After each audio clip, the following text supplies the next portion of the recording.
to the City of Madeira Beach Local Planning Agency Planning Commission meeting Monday, July 12, 2021, 6 p.m. in the Commission chambers. This meeting is now called to order. Can we have the roll, please? Commissioner Gaither. Present. Commissioner Brooks. Here. Commissioner Kerr. Here. Vice Chair Preston. Here. Vice Chair Wyckoff. Here. Chairman Noble. Here. I'd like to welcome Susan aboard. I was told she's new. Welcome aboard. And on to agenda item number 3, public comment. The public participation is encouraged. If you are addressing the Planning Commission, step to the podium and state your name and address for the record. Please limit your comments to 3 minutes and do not include any topic that is on the agenda. Public comment on the agenda items will be allowed when they come up. And I'm not sure, but do we have any Zoom participants? They could also participate. Do we have anybody who would like to speak on any comments? Any topics other than that's on the agenda? Okay, then we're moving on, and the approval of minutes, they were not provided, so we'll move that to the next meeting, next month's meeting. So agenda item number 5, new business, A, Schooner Development Agreement, and we have a staff report to start off. Yes, Mr. Chair. I'm going to turn things over to the city attorney for a moment to just instruct you on procedure. So, Mr. Chair, as you and I discussed before the meeting and for the benefit of the rest of the board, and to clarify for the audience, unlike some of your other considerations where you consider zoning changes or whatnot, tonight's not really a quasi-judicial proceeding. It's legislative. When the commissioners are considering a development agreement, it's in the nature of a deal, if you will, and so it's what we lawyers call legislative. So you won't be having sworn testimony or anything tonight. Everyone will just be able to address you. But I want to make sure, both for your benefit, because you don't regularly consider development agreements, and so that the members of the audience can focus their comments, under the City Code, Section 86-146, that talks about your review of development agreements, and it says that the Planning Commission shall conduct a public hearing to consider any application to enter into a development agreement. The Board of Commissioners shall review the recommendations of the City Manager and of the Planning Commission in making its final decision. And so your role tonight is to review the proposed development agreement that you have in front of you. And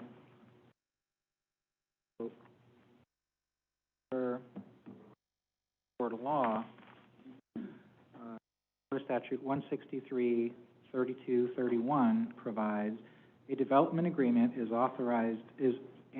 authorized development shall be consistent with the local government's comprehensive plan and land development regulations.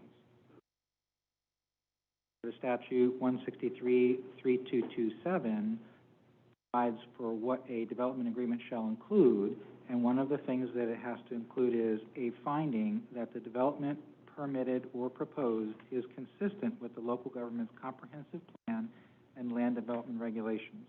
So y'all's role tonight is to hear whatever you hear from the folks in the audience, apply whatever knowledge that you have, listen to the staff's professional presentation as to how it feels about compliance. But your ultimate vote tonight would be either to make a finding that the development plan as it's proposed is consistent with the plan of the city and is consistent with the city's land development regulations. What you aren't voting on tonight is this a good deal for the city, a bad deal for the city? You know, those sorts of things are business decisions that are really solely up to the commissioners.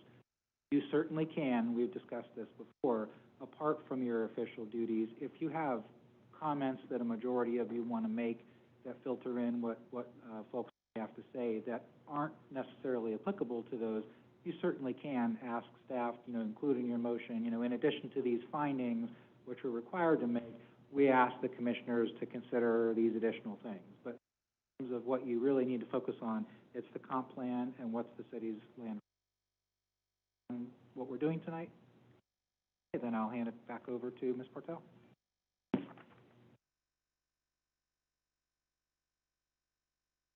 Good evening, and thank you, Mr. Felder.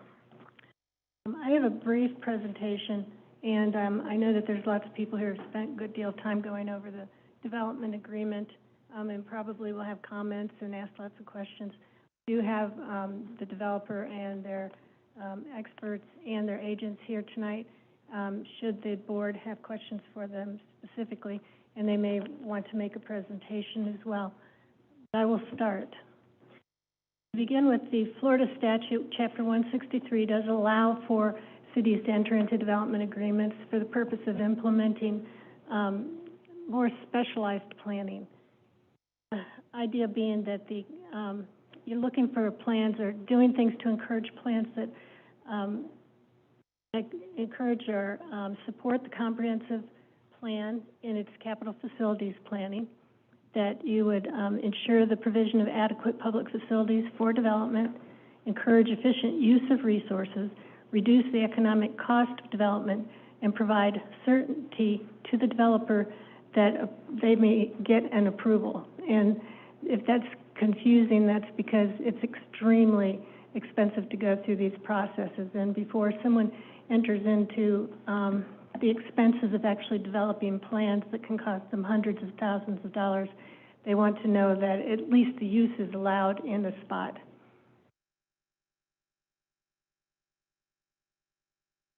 So in this case, we reviewed the development agreement against the plan development and the comprehensive plan. And we've found that it furthers comprehensive plan goals, specifically that it ensures that's actually goal 3.3. It ensures that the residential, family, and beach community character of the city of Madeira is maintained and protected, maximizing the potential for economic benefit and the employment of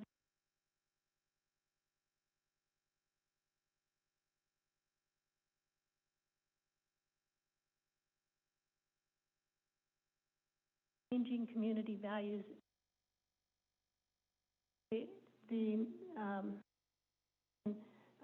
Encouraging tourism is a very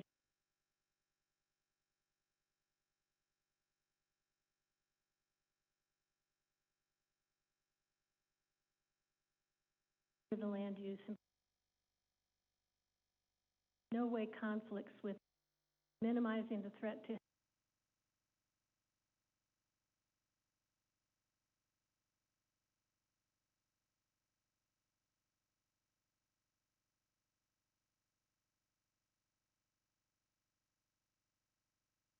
the development. It's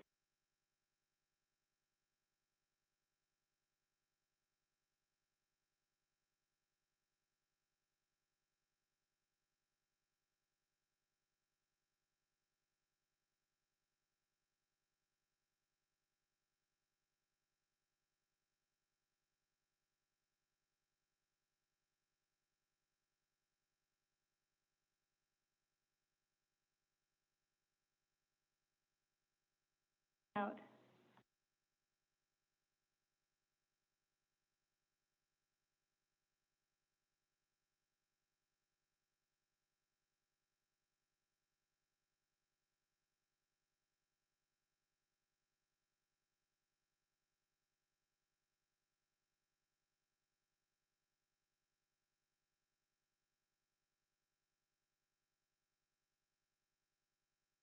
Use the community's natural resources.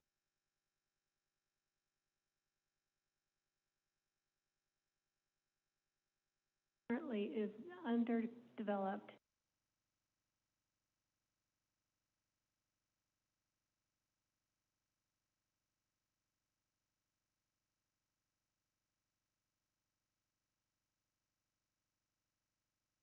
Current ecological development, as long as we adhere specifically to the development agreement. It encourages an orderly and aesthetic mix of uses, development.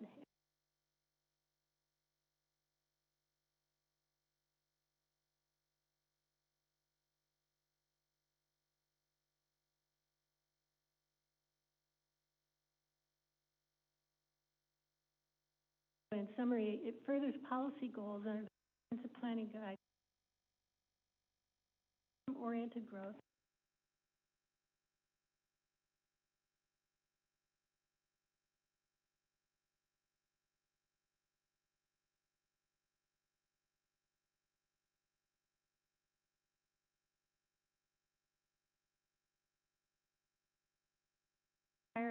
is required to buffer sound.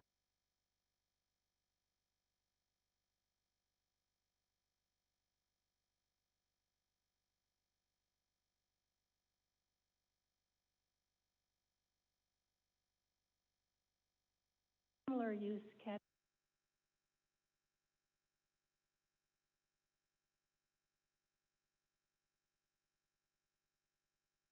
Adequate park.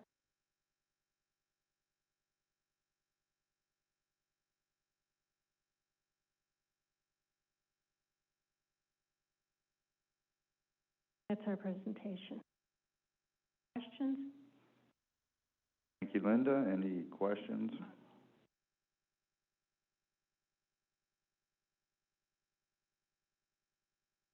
Does the applicant now give a presentation? Welcome. Please state your name for the record. With the law firm of Hill Ward Henderson, represent. This is the sixth all have had on that you've had a lot of Mr. Eschenfelder's introduction that tonight's hearing is limited to a recommendation to the. And so while Ms. Portal has gone through that agreement, I know you all probably have additional questions. I did want to highlight a few things. As staff indicated in its presentation, the first goal of your future land use element is to maximize potential from the tourist trade. And that is specifically outlined. And this proposal allows for the redevelopment of a 42-room motel to a 56-room hotel, which includes amenities necessary to maximize the tourist trade. It includes sufficient parking. It includes retail spaces and pedestrian.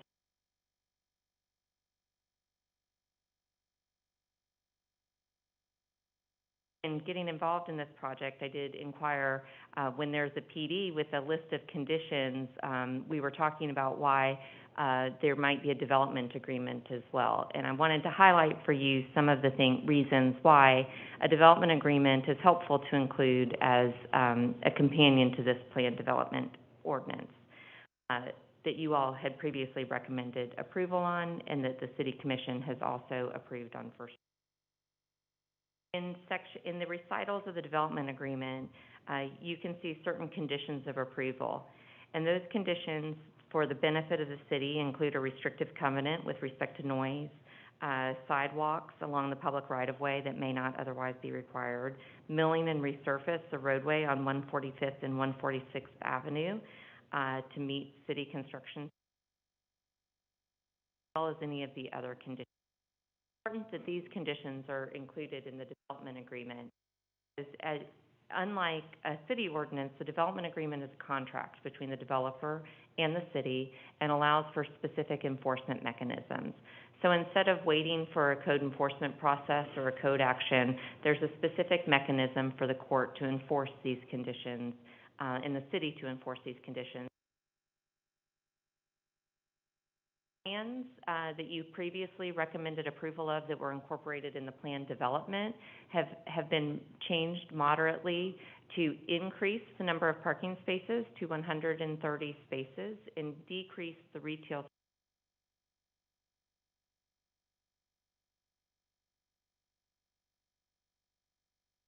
in response to comments by the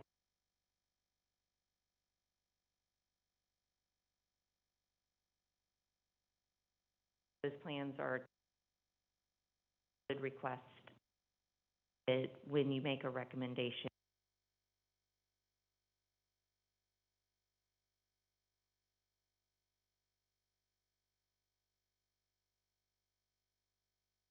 That was the one change.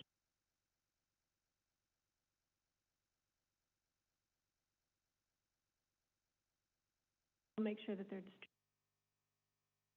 distributed. Thank you. The other thing that I learned, because it wasn't posted, is the form of restrictive covenant attached as Exhibit C to the development agreement. And unfortunately, that is not included in your package tonight, but the terms of that covenant are listed in number 16 and will be a separate document that, if approved, will be separately executed and recorded in the public records as a additional restrictive covenant. This is important to the city and the staff and the city commission because the development agreement does expire and has an expiration date, and there's a term definite, and this restrictive covenant has. With that, can walk through the plans again, but I know that you've seen them, the height, the density, the setbacks, all of those things conform to the plan development ordinance in your code, as well as the first reading of the plan development ordinance that this board unanimously approved and recommended approval for the commission, that the commission will hear this week. In an interest of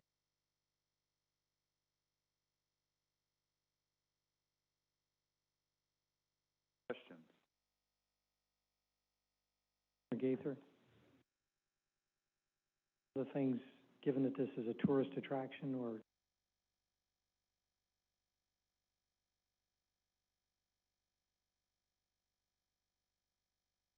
yes, sorry. It will be included later. Those usually come with a separate sign package as to.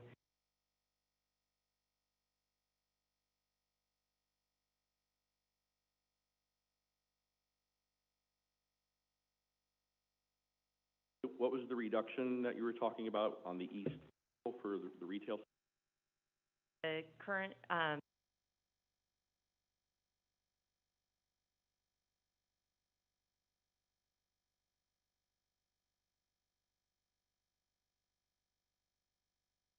$1,009.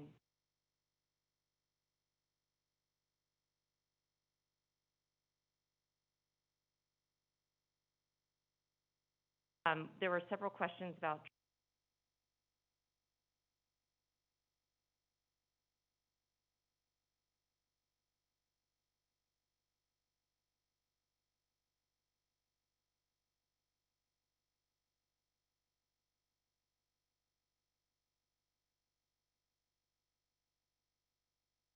Please state your name and. If I could just let you know for clarification, the newer plans came in after 7/1, after July 1, and we'd already sent the packages. They are posted online. Thank you, Linda. Mm-hmm. Evening, my name's Robert Pergolizzi.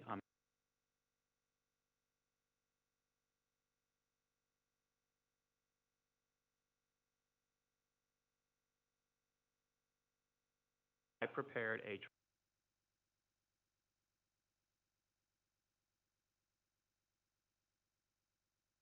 that for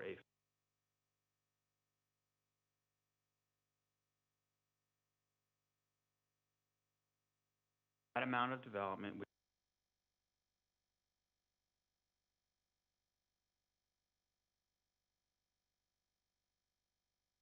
That is based on IT.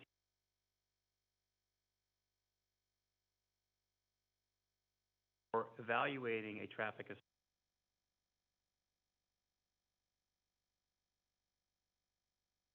available data. Howard Pinellas are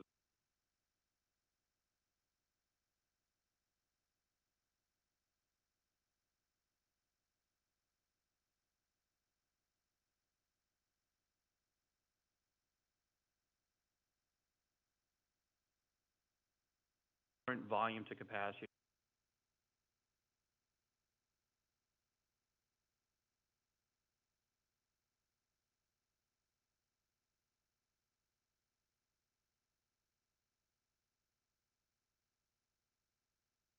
volume to capacity.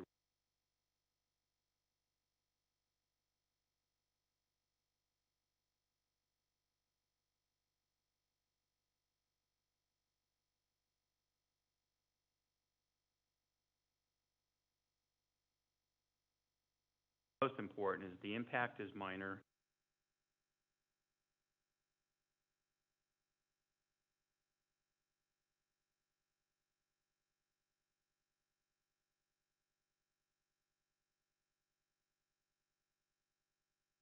I want to bring up multiple benefits. All familiar with this validation of multiple.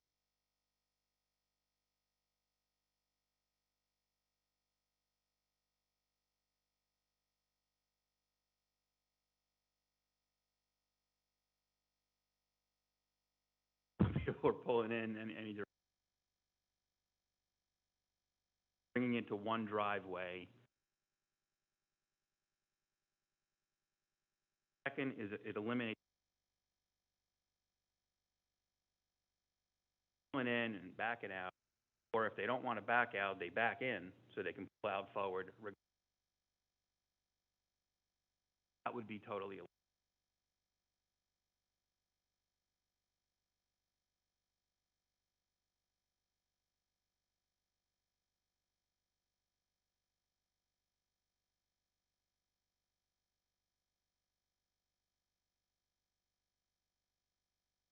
Project would install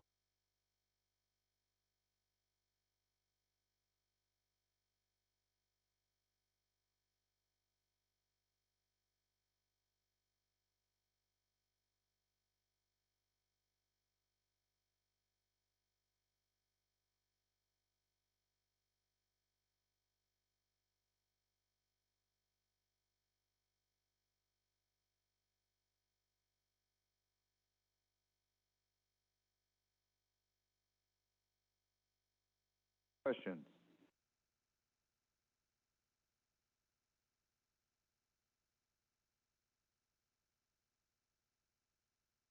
My understanding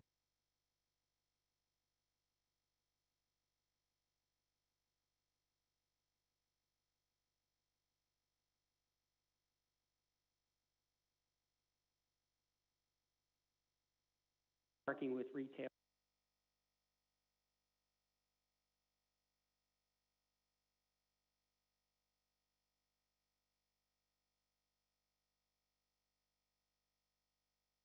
voted for you or for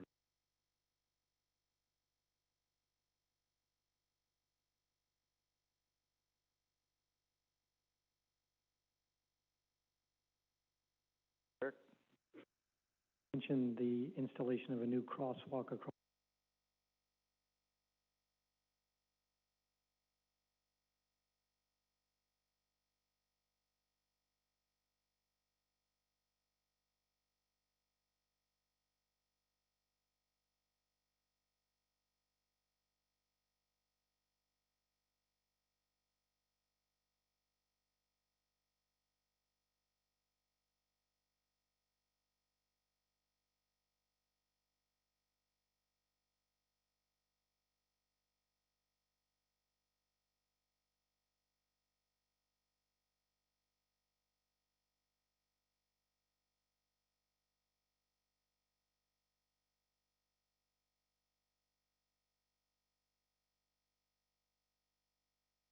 Questions?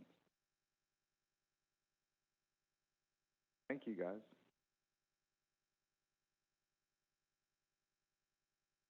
Have any public comment? Please step up one at a time and state your name, and will we set the timer? Please keep it for 3 minutes. Good evening, Chuck Dillon, 529 Lillian Drive.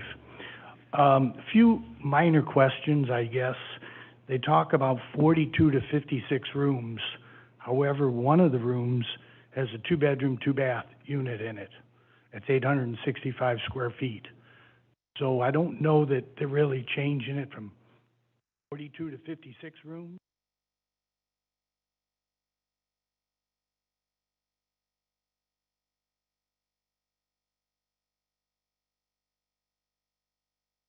So whether or not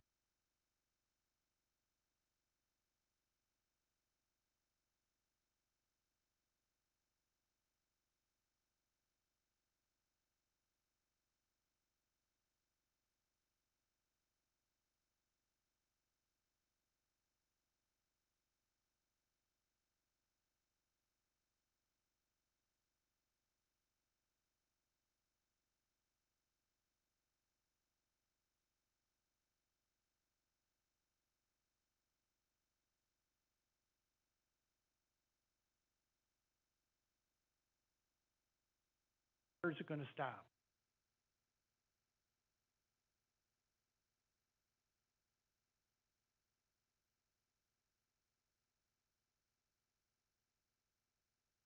Finally,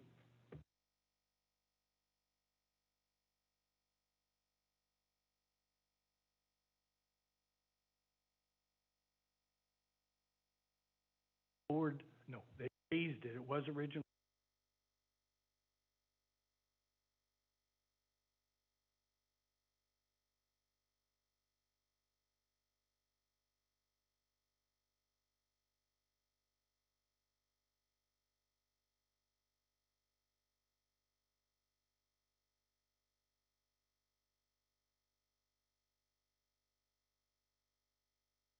two of the facts that I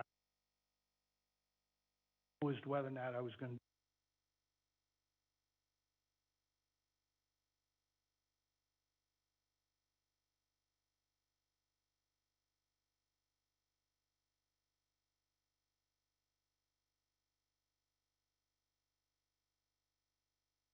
Where that came from in his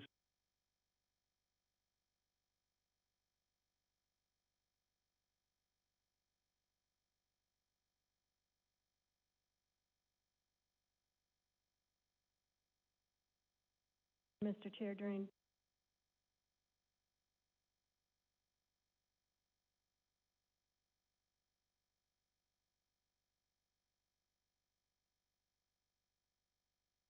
Questions so that, thank you, sir. Anybody else like to speak? State your name.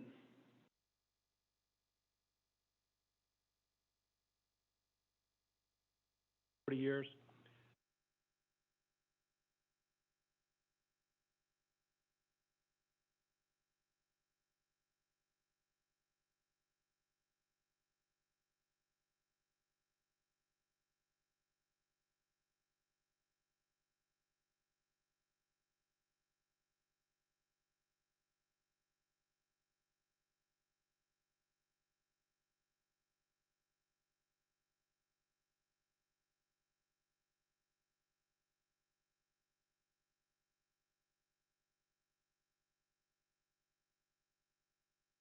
Parking lot next door.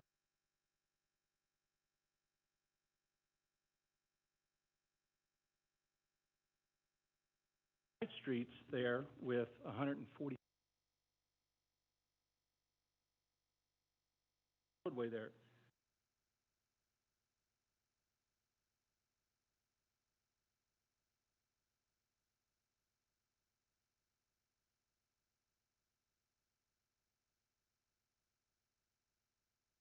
Driveways, you're not.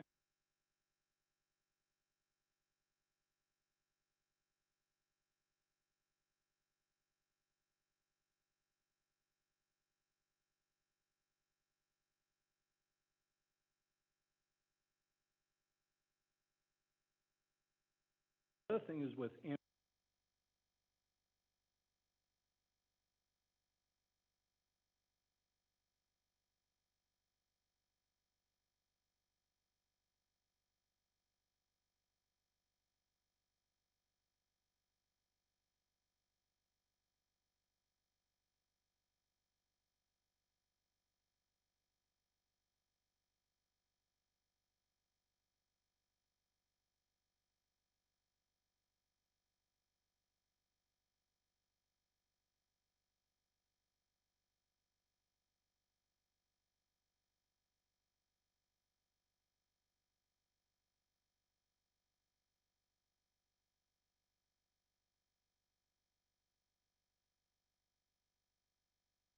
Tom?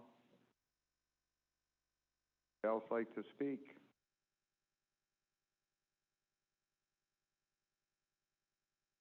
Lisa Nelson.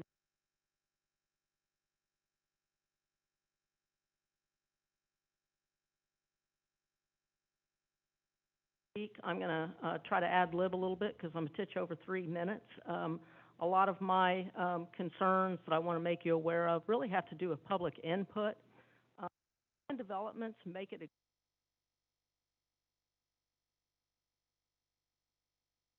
well, and this plan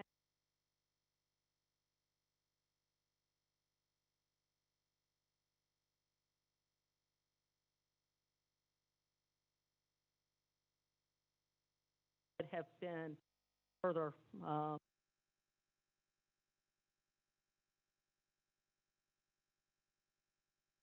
so finding and researching all the pertinent documents are challenging us from a public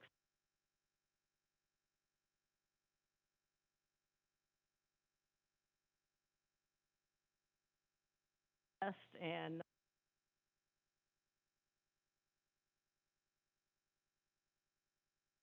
while a plan development does have advantages,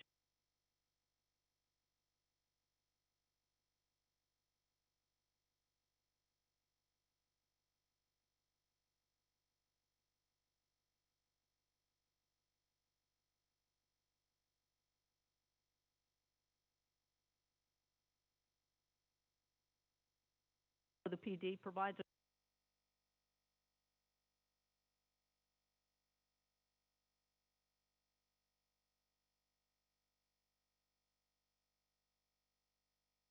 space that affects.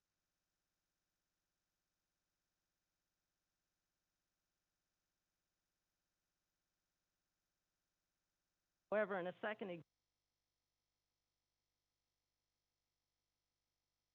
to plan developments, states, in keeping with the stated intent of the comprehensive plan and in furtherance of the historic and desired low-intensity character of the community, plan developments must, at a maximum, be designed to reflect the average intensity, height, and massing of the development pattern on surrounding property of similar zoning and use.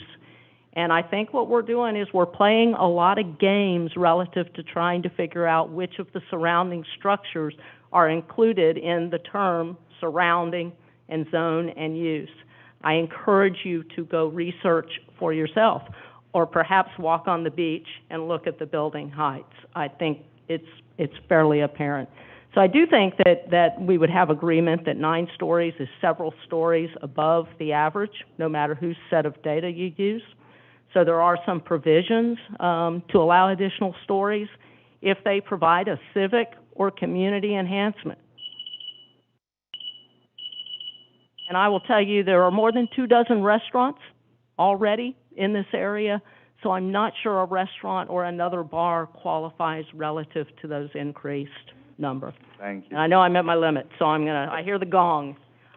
May I say 3 that minutes we goes provided a fast. petition to Linda and to the city manager that we hope they will provide to you, because if not, it'd be really boring to have people come up and read that in 3-minute increments. Okay, thank you. You're welcome.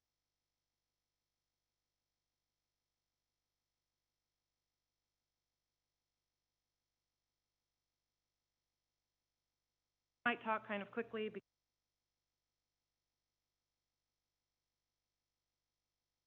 time and expense that they've put. I want to start by saying Ms. Cole mentioned that the first goal is to maximize the tourist trade, but I think what she ignored was the other part of the requirement, that it also is compliant with the residential community. I think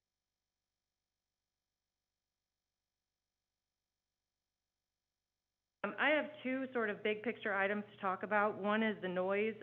There was an 11th hour change before the last planning commission meeting, where the development agreement removed the word ambient from the sound that could be played on the rooftop bar.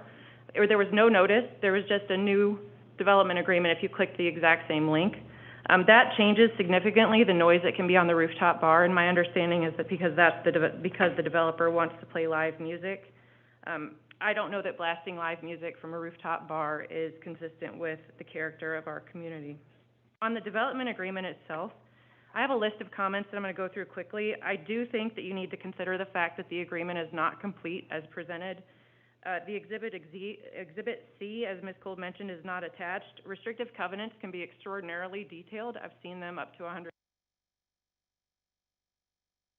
The fact remains that we haven't seen it, no one's reviewed it, and so I don't think you can approve. 4.1 says the developer will file an application for a permit with years, and 9.6 says 3 years, so I think that 14, the city is required to conduct, or permitted to conduct annual reviews. I think that should be quarterly or monthly to maintain compliance controls. In section 19, as a municipality, I don't think the city should be paying prevailing party legal fees, because they're funded by taxpayers. It's normal for private parties, not so much for municipalities. There's no indemnification for losses suffered by the city. There's no restrictions on change of control of the developer or sale of property, so we have no control over that. I don't see any insurance minimums. There are no reps and warranties about affiliation with anyone on the Board of Commissioners or the Planning Commission. No disclosure of campaign donations. There's no obligation to use local contractors or labor. There are no diversity requirements to use minority-owned or women-owned businesses, which the city could impose.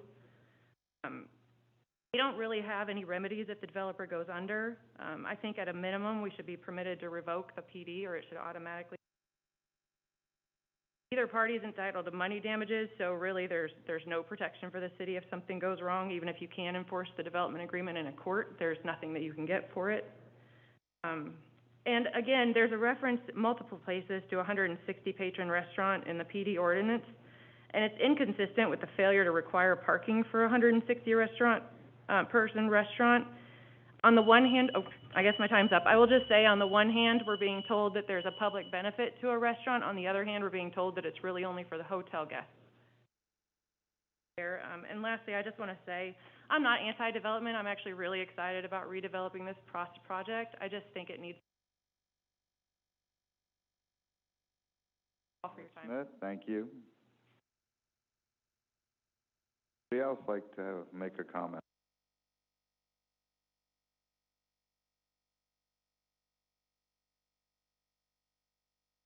I'm just Patricia Timmerman, 500 Johns Pass Avenue. A lot of this has been said, but just great. My husband and I, we are going to be revised to plan a opportunity to improve the current. That is excessive. Parking, they've moved it up to 100 spots. It could be almost 300 spots required. Full banquet, full hotel capacity.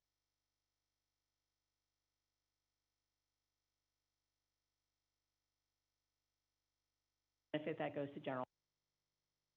That means that it's going to run over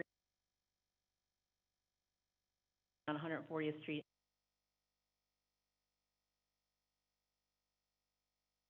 We have some questions on the development agreement. Under recitals I, it says a study will be conducted to determine if public facilities and services are sufficient.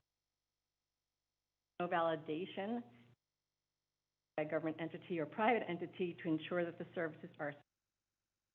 Follow-up statement and compliance requirement as to what the development project, if it's determined that there are not sufficient facility services to support the project.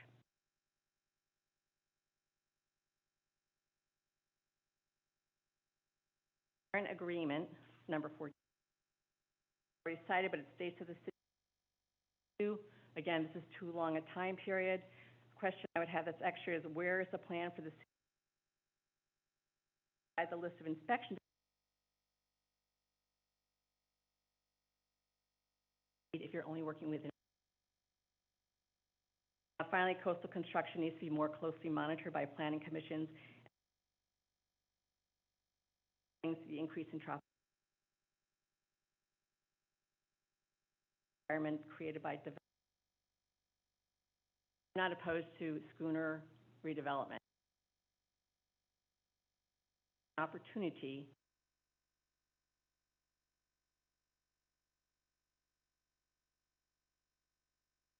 change so many issues, ways, and everything that's already. Very much. Next, anyone?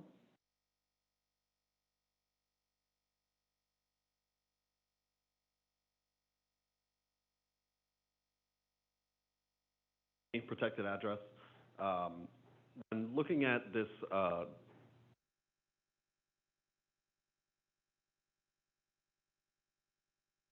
and if you look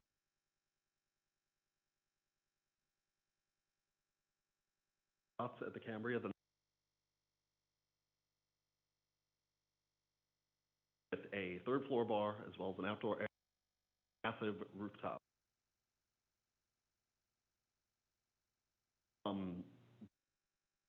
There is no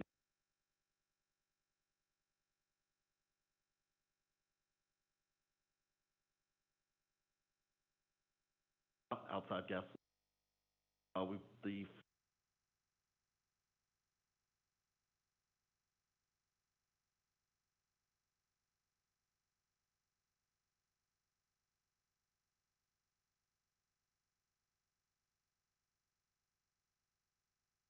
tourist is driving to the hotel.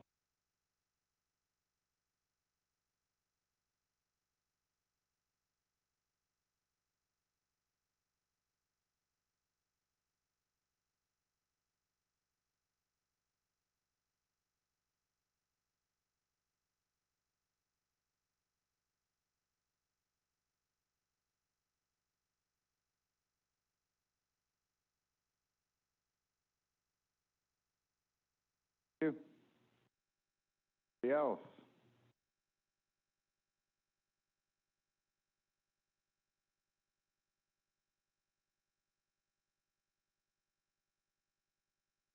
Steve Lambert, protected address. I just want to say that this area, the controls and the care for this community are amazing. I think this project complements what everybody's looking for, the best available protection and preservation of the market. I think what's there now is the opposite. I think that the chaotic curb cuts, when I ride my motorcycle by, I can't tell who's coming through what angle and what. And from what I've seen on the plan, it makes one road, one turn in through there, and I think that's a benefit. We have America's most sought-after beach. This whole stretch down to St. Pete, everyone's buzzing. They want to come and visit. They want to get out. And I think this project complements the desire to bring in outside revenue without turning it into Clearwater or a crazy, uncontrollable area. So certainly neighbors in the community should be heard, and those who know how to manage and be part of the community will stay plugged in and operate it correctly. But at the same time, be proud of this market, be proud of this community, and show that these beaches and these public access areas all hold hand in hand and have a sustainability that I'm sure a lot of other Florida markets wish they had practiced. So I'm for this project. I'm for the community speaking and sharing and learning from caddies and doing what you're all doing right now. But again, when I ride my motorcycle by there now, I might get hit by our ambulance. It's that chaotic there, and it's just nuts. So thank you for listening. Thank you. Anybody else? Okay, we'll close the public comment, and Linda, would you like to address some of their questions that they had? I can address some of them. One in particular I would like to talk about is the parking. To begin with, we'll not stipulate that the previous plans, if they had been adopted in June, would have been inconsistent with the code. That is not the case. In fact, there's a lot of extra parking proposed in this design, and there was at the time as well. And you know that we have parking standards in place and that we did calculate all of the impacts based on those standards. In addition, conditions in the development agreement and in the PD in particular specified that until such time as they had parking, they could not use the restaurant to its full capacity. Now, the restaurant itself, if it can handle 160 people, those are not seated people. You can't serve 160 in seats with tables at the same time, in all likelihood. And then because of the limitations just on the one way to use it, obviously.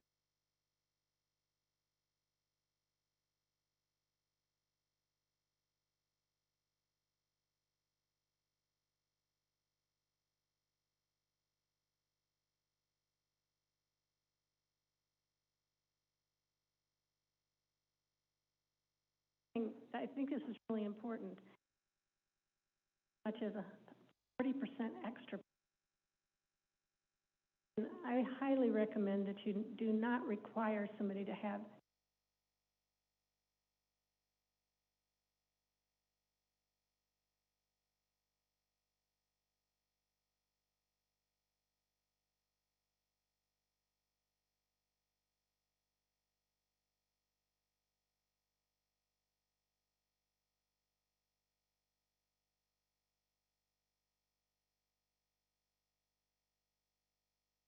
wanna make sure that you're not drawing.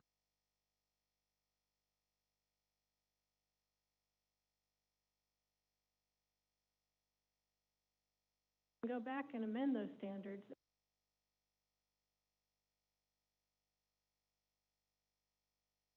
We have no grounds.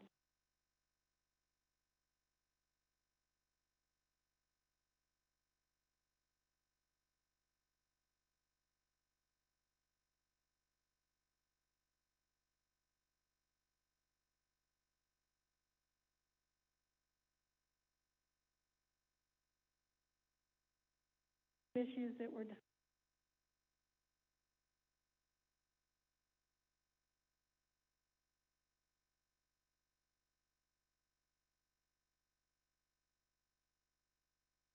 have to complete their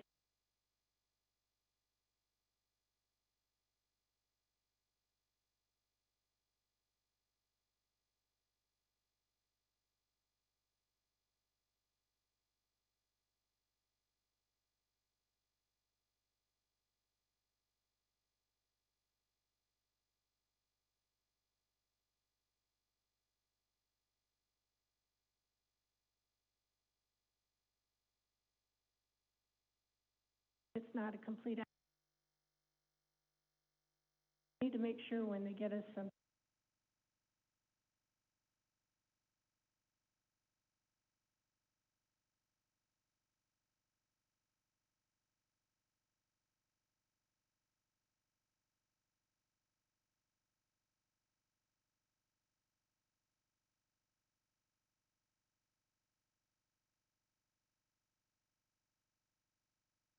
On one spot, it does talk about years, and you'll remember that when this came in before, it was a two-phase, potentially a two-phase. Always been written so that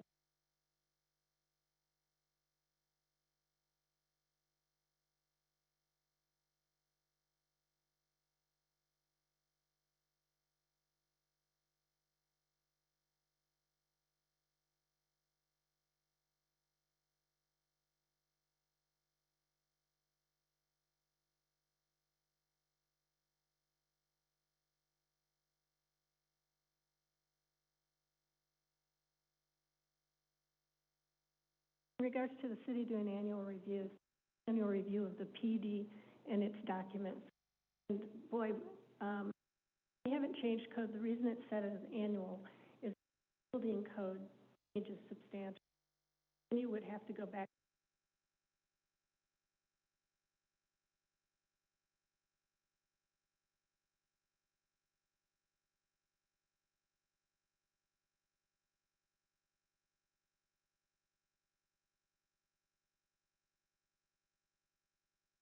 It would be absolutely.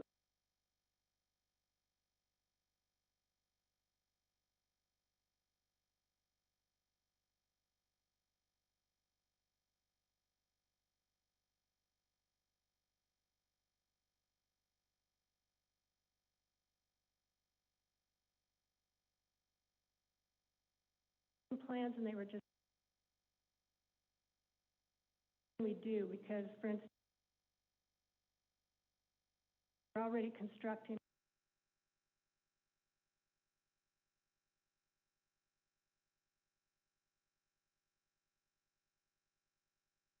We already have those kind of.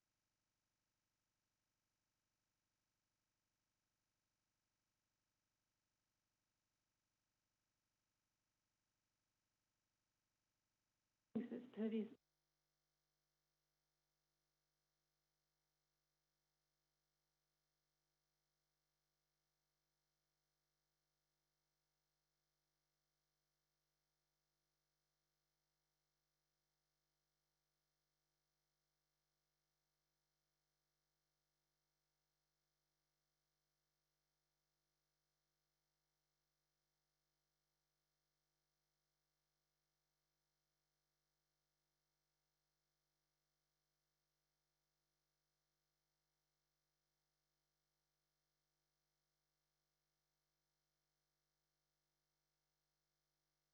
Very quickly, because I know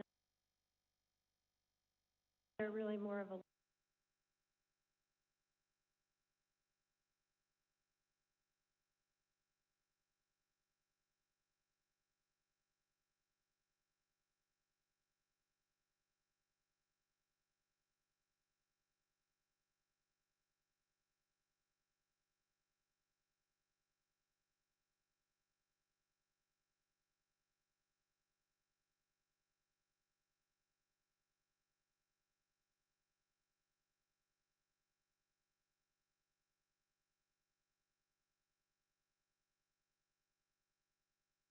All right.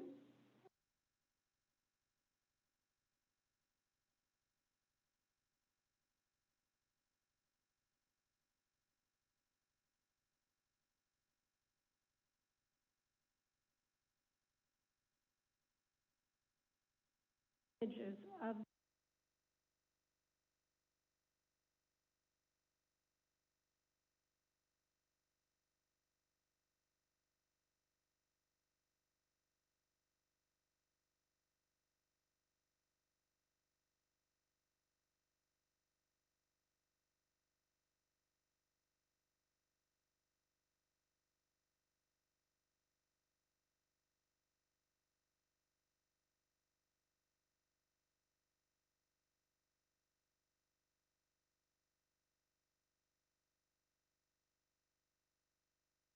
Yes, sir.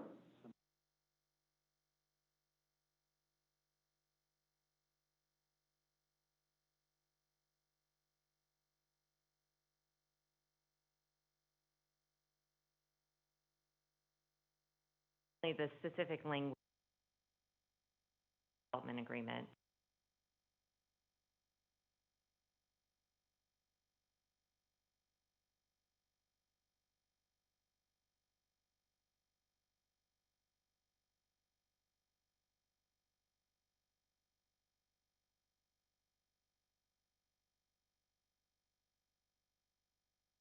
Yes, the intention, the expiration of the development agreement sooner than the life of the project and what the city,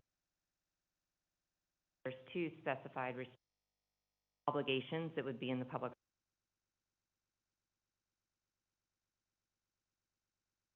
domain, together as one project. Would, survive. The second is the restriction.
You have something else to add?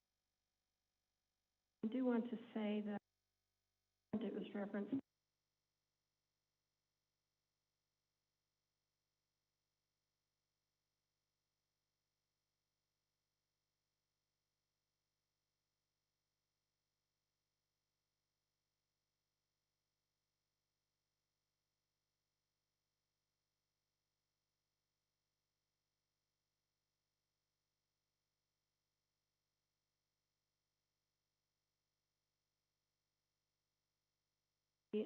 we do have,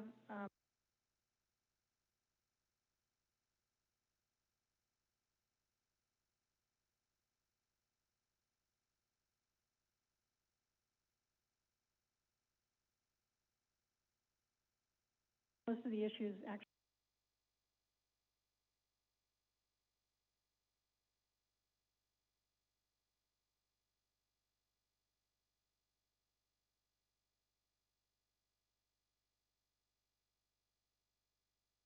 not approve this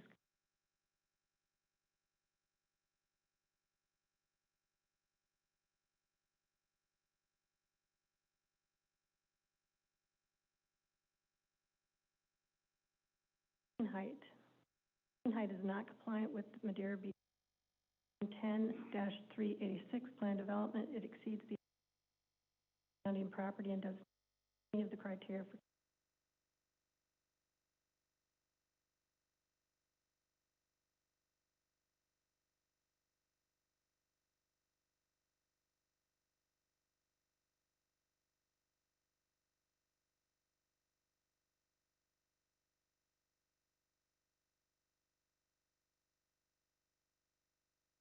bridge opening.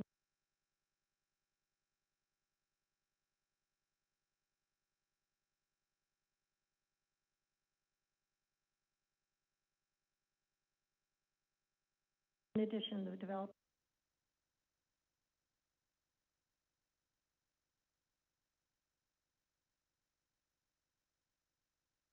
due to the location of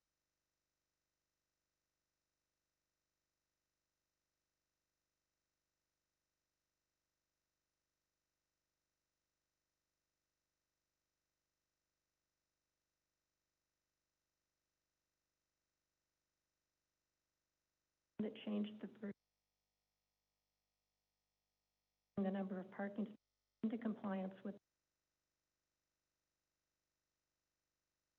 only 14 spaces. Changes do not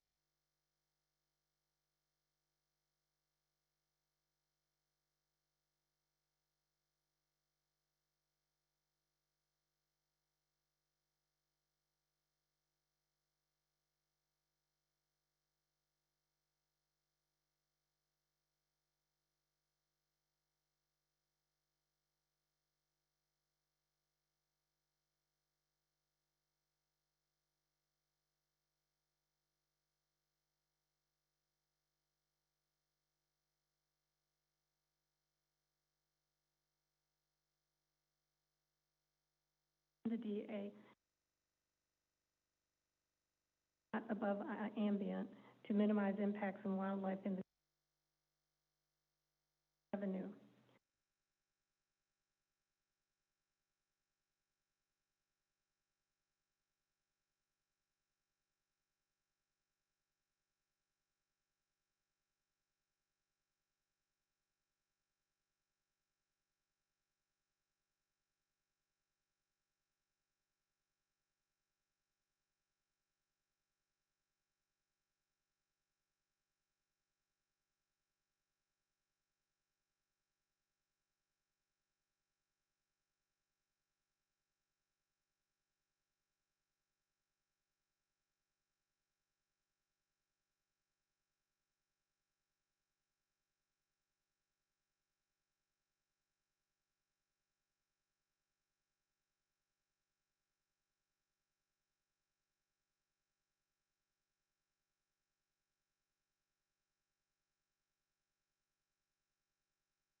that down the line,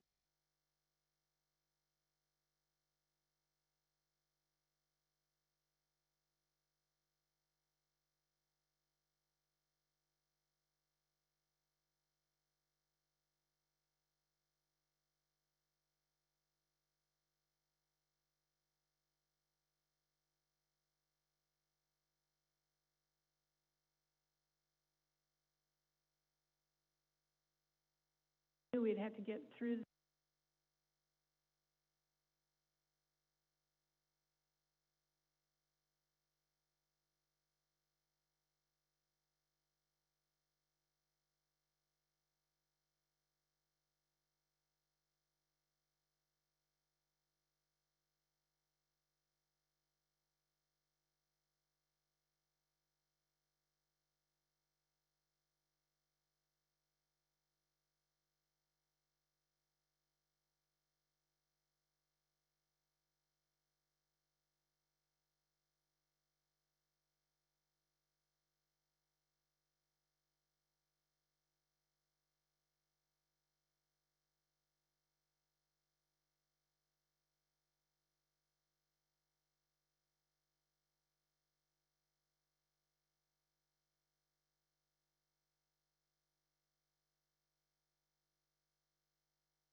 We have, we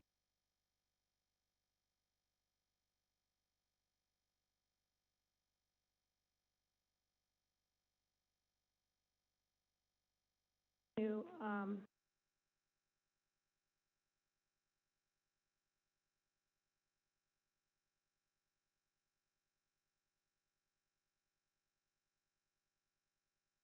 overall,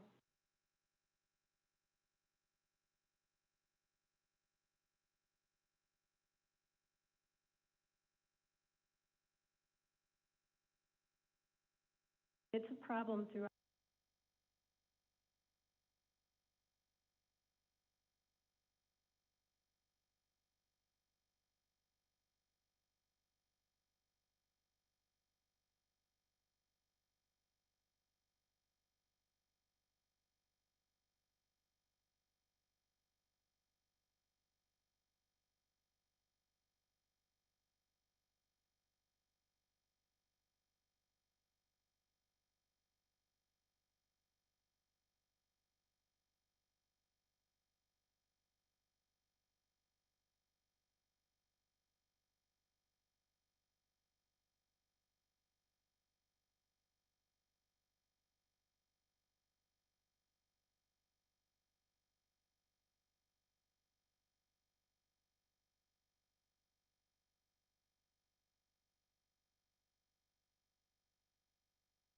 You to pursue all.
If you still could email.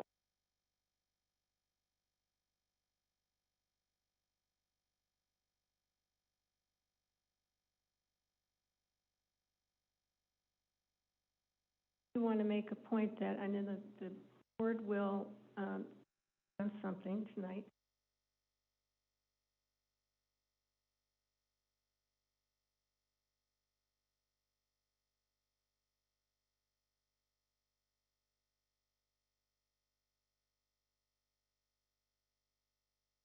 Hearing will be held.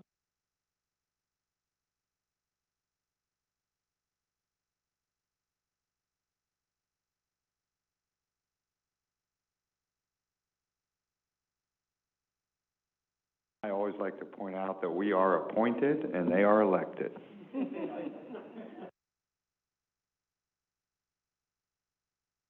All right, thank you. And does anybody here have a, question for Linda? Linda, I've got just a really quick question on recital O related to the developer shall be allowed to substitute retail, commercial for restaurant and vice versa. I think I know the answer already, but I just want to make it clear that because I'm addressing the parking situation that seems to be pervasive through the whole. Is there a difference, a substantial difference in requirements as you're aware? It sounds like because they already have an overage of what's necessary, it shouldn't be an. The restaurants have a considerably higher parking requirement.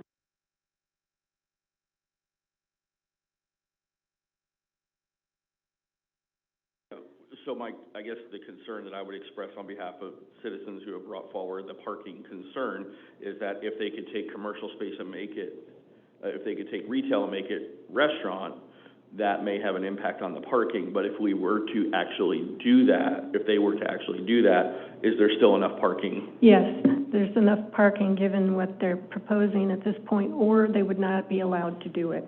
They will not be allowed to make any changes that violate the parking. I don't think they would even approach. We brought this up, I made comment before with the Barefoot Beach and even Caddy's that some of these places, and I can't remember if the schooner has the seawall behind it or the sea oats. And we recommended in the past that the commission try to sway them to have sea oats and sand dunes, which is way better for the turtles and the entire community.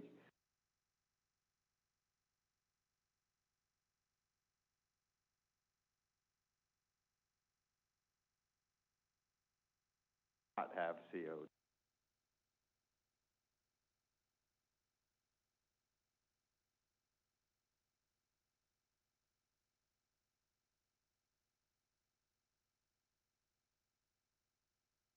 Great, that's.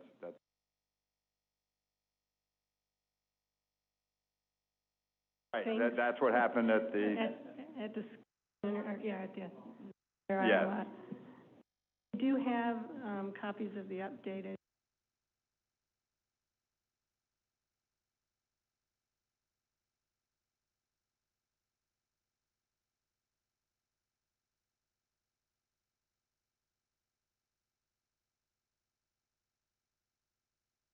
Moving to a single.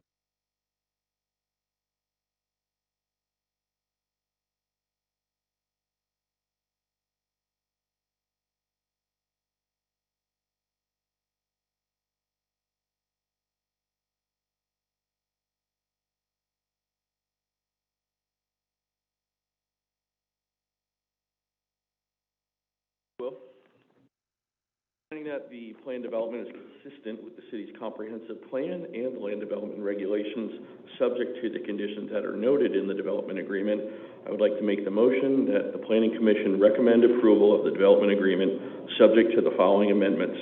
1, plans for the retail area to reflect the reduction from 9,500 to 6,000 square feet of retail space, and edit the development agreement to provide for consistency in its language for the construction start date.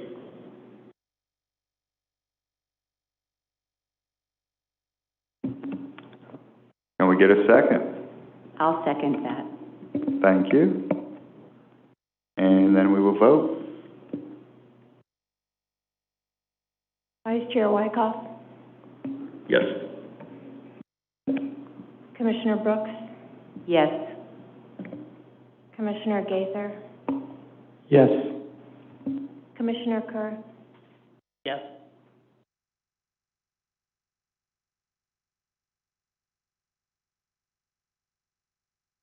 Yes.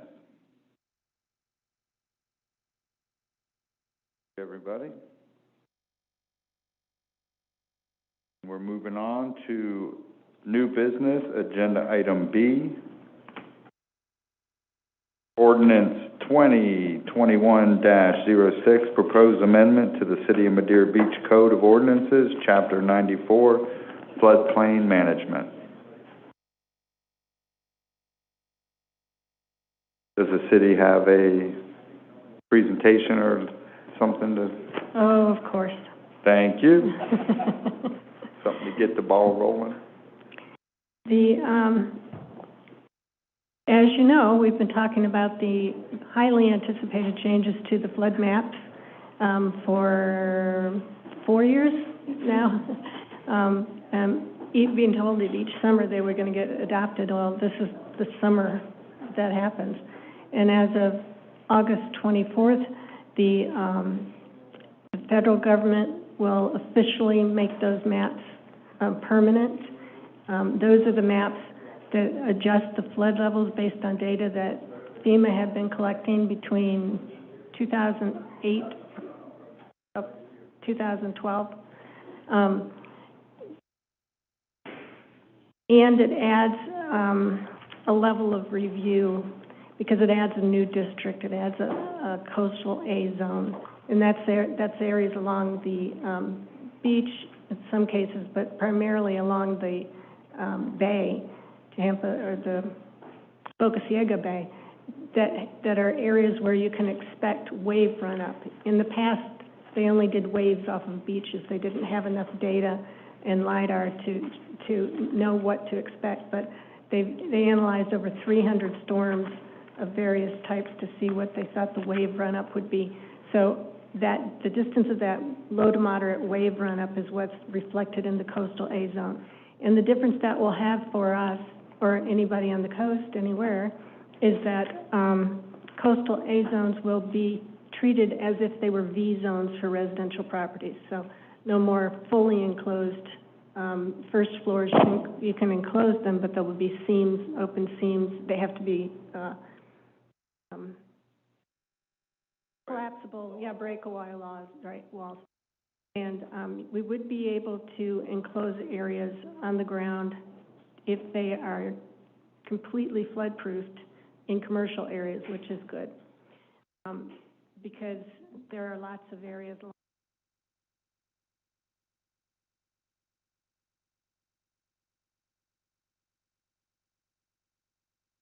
I don't have as much of that here, but in places like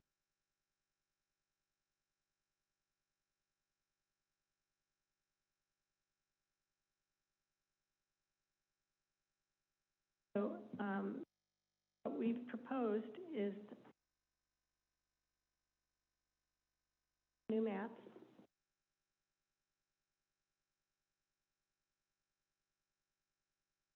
Bring it to you since March.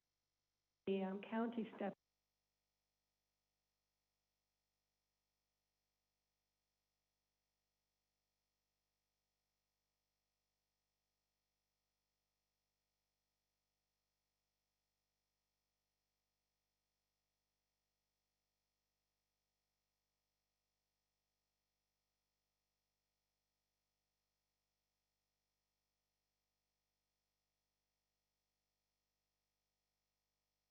The reason there's just so much high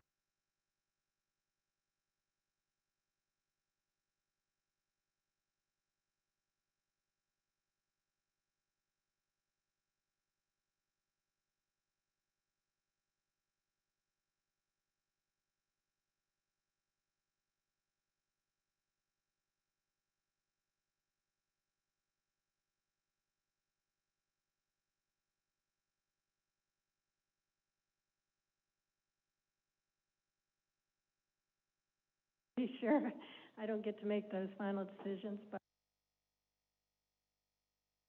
we need to always remember that FEMA doesn't cover commercial. Absorb the risk.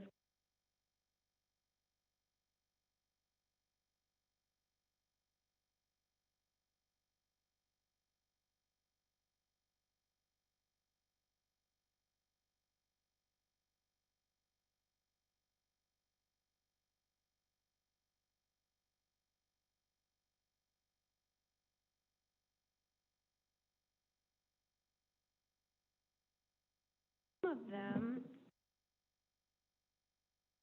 in the process of this, we were told we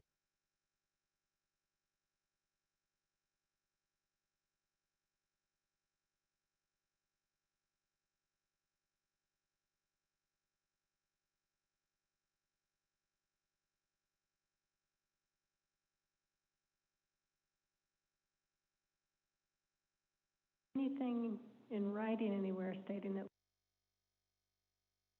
we'd like to work with everybody. So we went back over it line by line.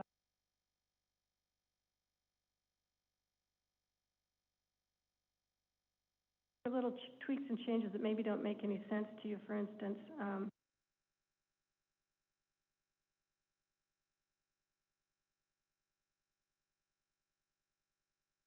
that was one of them. Section 94-42, parent 2, responses or mentions urban agriculture, and wanted to take that out. Housing provided by any government agent.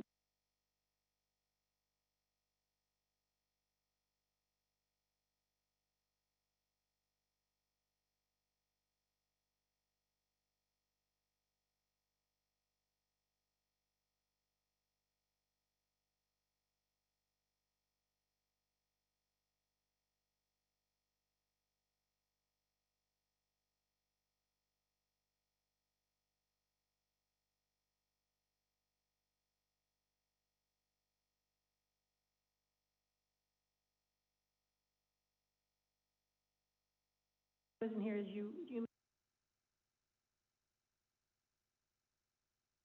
when somebody comes in, they can only improve the property if they're on the ground. They can only improve the property by 50%. And lots of times people will come in and say, well, I'm going to do this.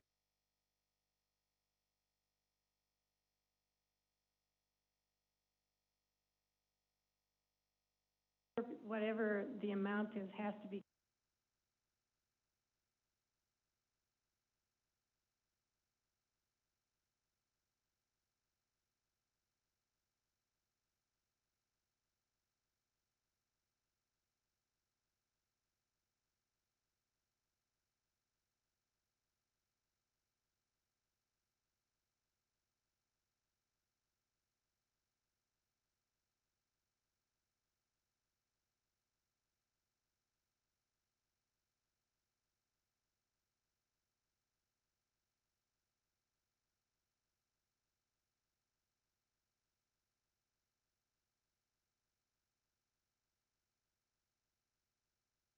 even the difference.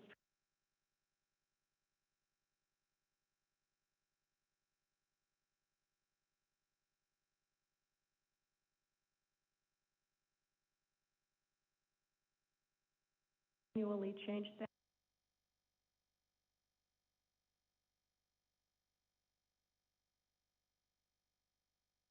Way.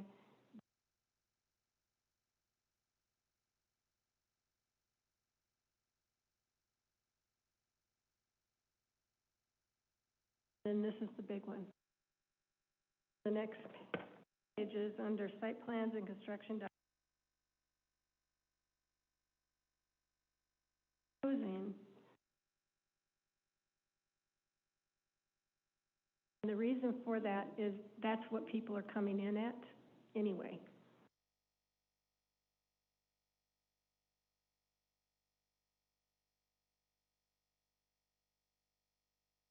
Realistically, people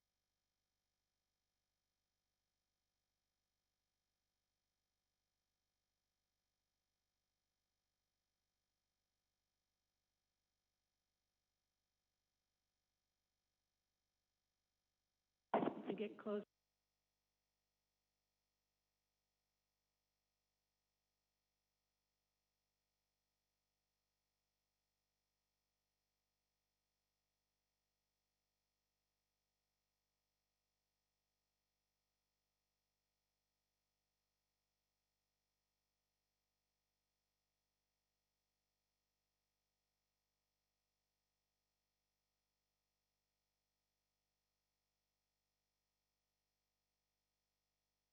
Base flood.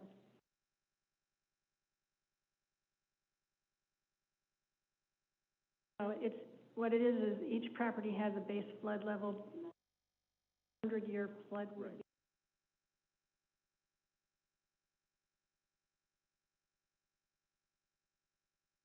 Finished floor of a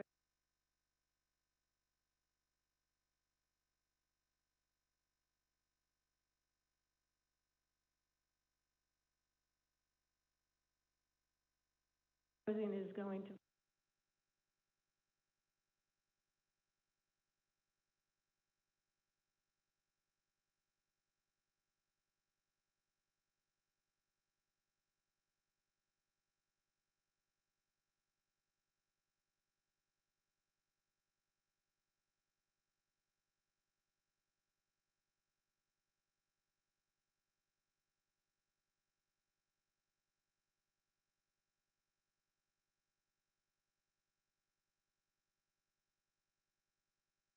another really critical issue in that same section is parent 4, talking about the drainage and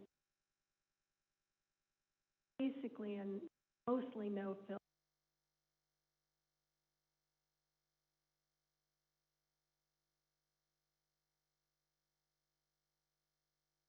Done. Sometimes you can look around and you can see that some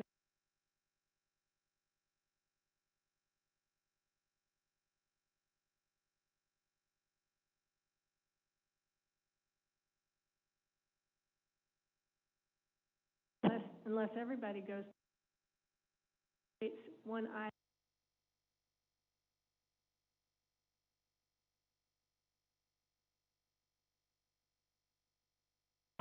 It does.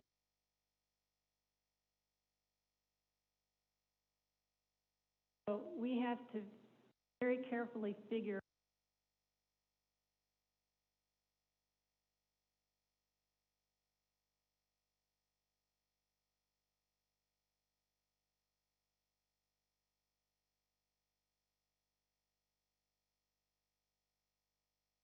I wanted to specify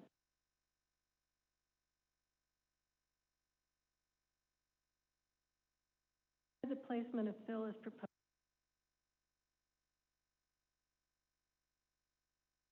Of the intended purpose necessary to achieve.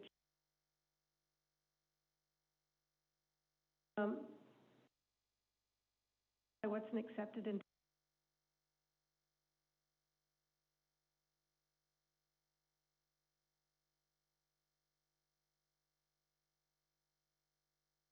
minimum necessary to achieve. I want to make sure that things out.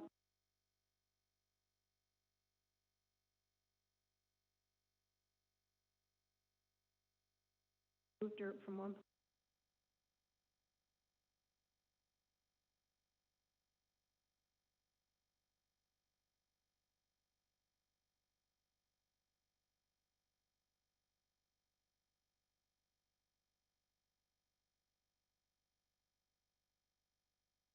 And one back.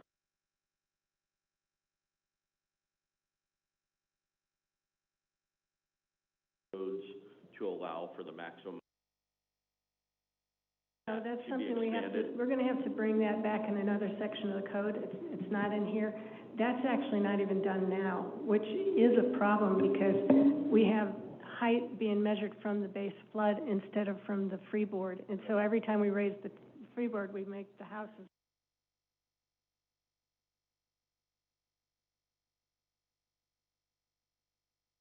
more than one location.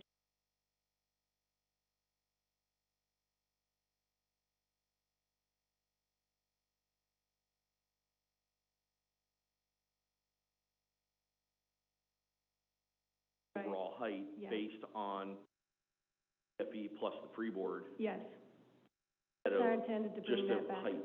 Okay. There are a couple other things too. There's a section dealing with building codes that'll come.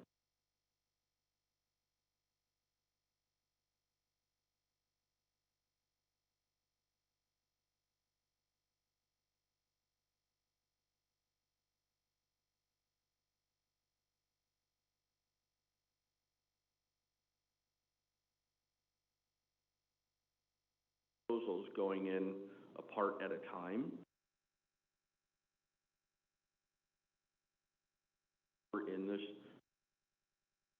Well, it's gonna be 1 month behind, only a month. yes. Yeah. And we have to move forward with this.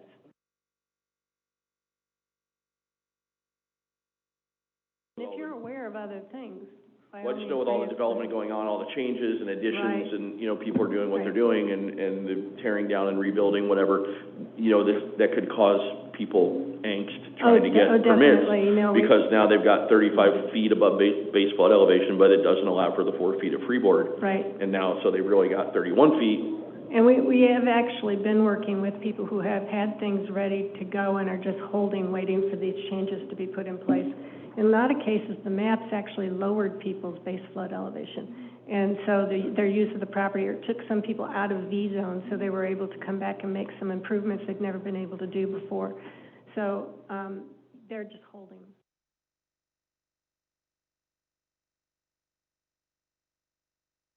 Yes. On that fill,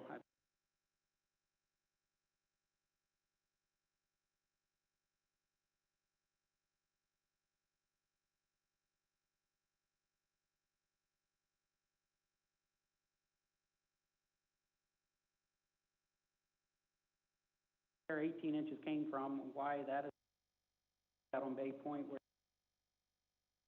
That's a really unusual, so even for here, that's a very unusual situation. and many of those homes are 3 feet above.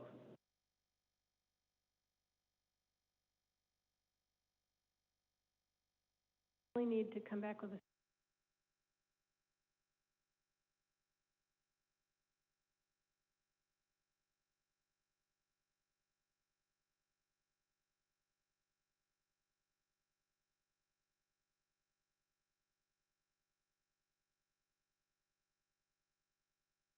Definitely lose our CRS.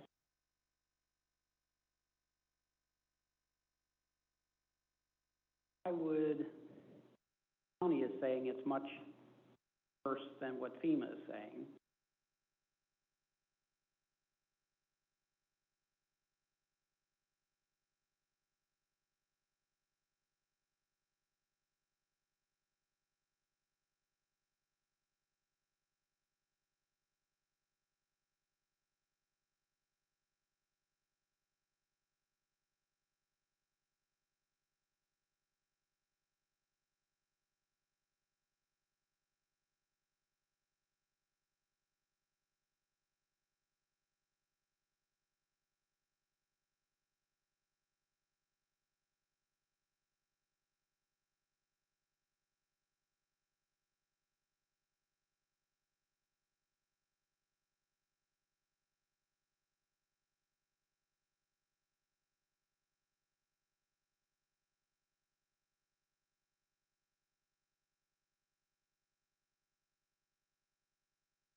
It's gonna take some That was- help too, I would think. That was referenced when they were doing Flamingo, and that was the argument, well, we can't raise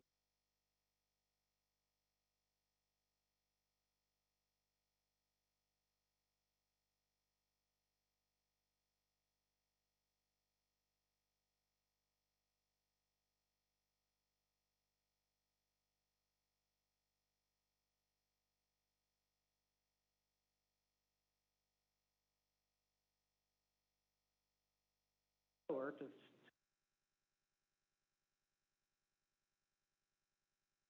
I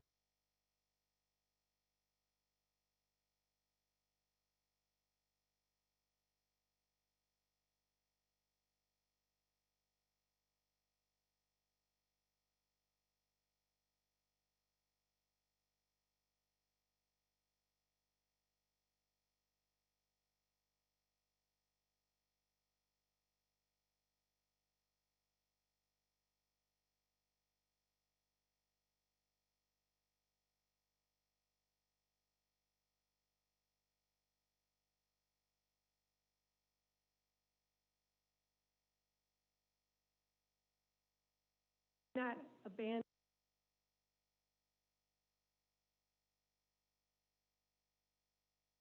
of the home, which seems to me At is this point, contradicting. at this point, with the CRS and the NFIP program, if we bring in fill and we eliminate this, as was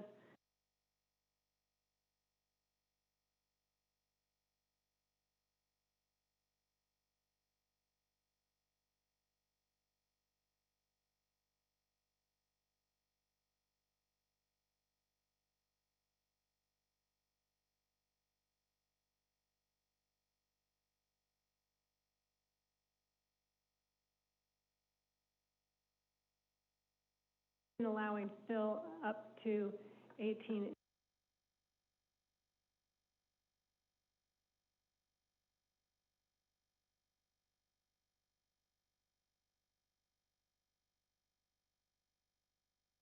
So that we could support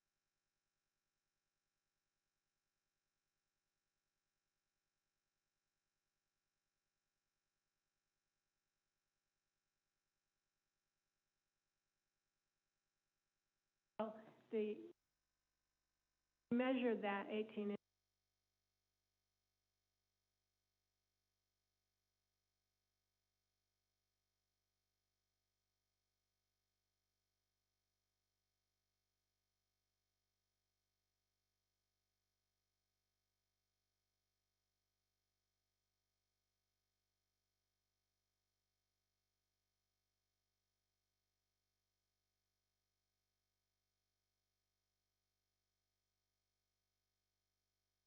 in the garage, yes.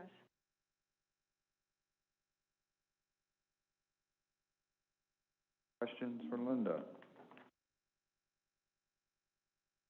Up things, there's a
action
Linda?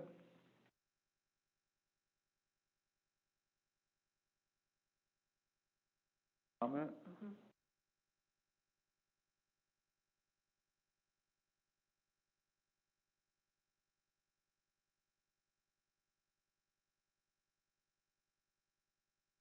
Renovated an old house.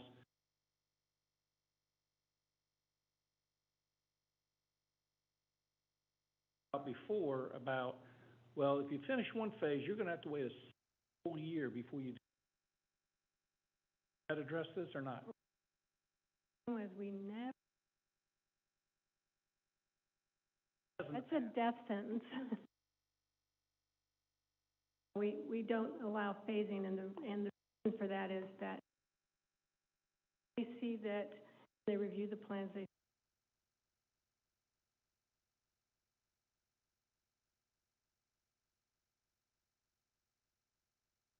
so a lot of times people will, as they complete that portion,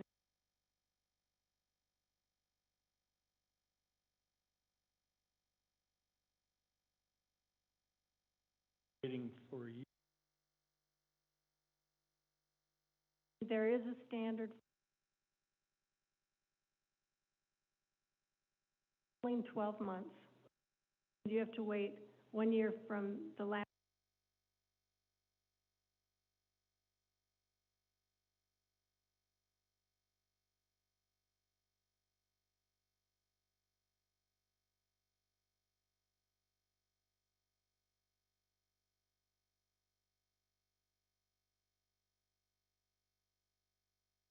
Yes. So I.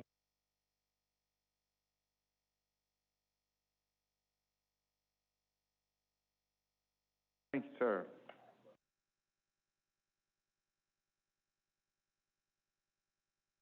Community.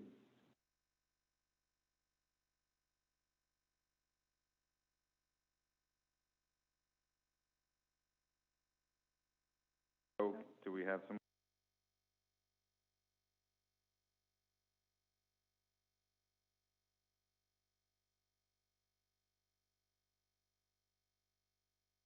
I'll make the motion that we accept the plan currently written with its revisions.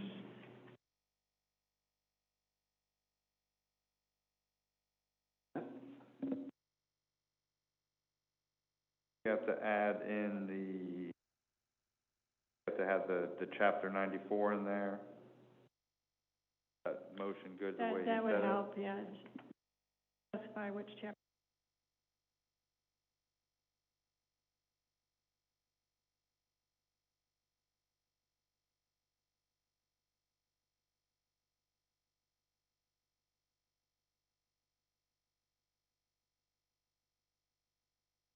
Second. Go to the vote.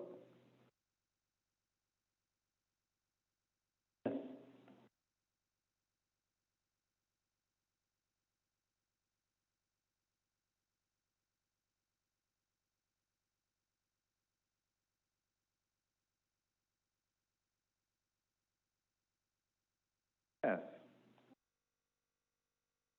Thank you. And moving on to agenda item 6, old business. We have nothing. Number 7, administrative staff presentation, nothing. And then number 8, planning commission discussion. A, code of ordinance for parking discussion. Mr. Chair and Commissioners, we have received a request by Commissioner Preston to bring forth information on the plant, on parking, something we keep talking about and we've been planning to deal with. And so what we've done at this point is provide you with the sections of the code so you can begin reviewing that. I've also been pulling data together from other places that have maybe better hammered out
solution than what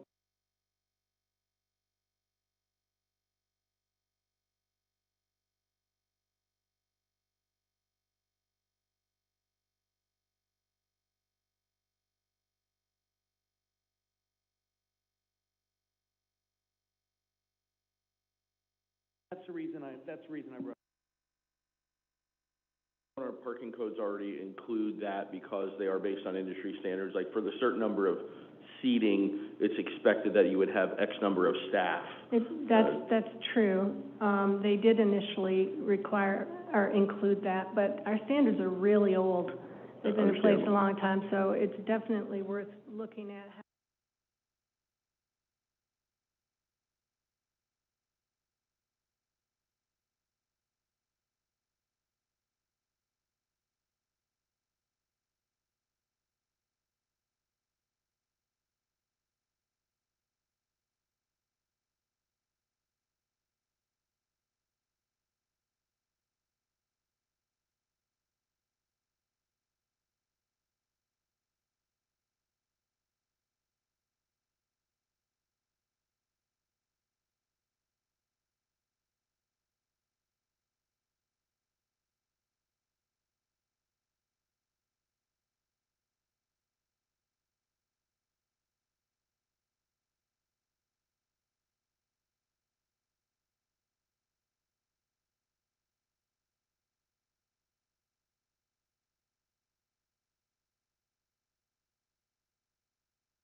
Thank you.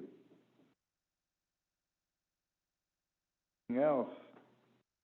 Moving on then, our, agenda item 9, next meeting. I know the August 2nd is the Monday, that's the first Monday. Sometimes we skip over to the next one.